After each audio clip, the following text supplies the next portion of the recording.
Sao nào huynh đi tỏ về đi hôm đó mà đi đang gió thả ngoan xoàng lối phút xa đi lúc đang mơ đang mừng buồn ba đang thương lỡ nhà mơ cùng xin phút tê làm đầu yên tổ ba đang mi đó qua tư cùng ba tôi yêu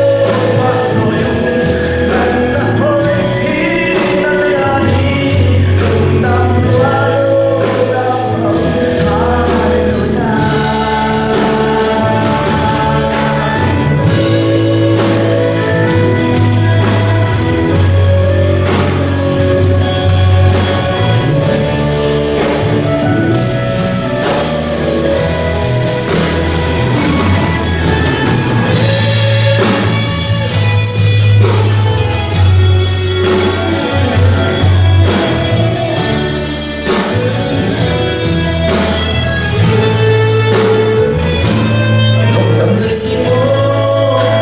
Kasihan, panggilan, pasihan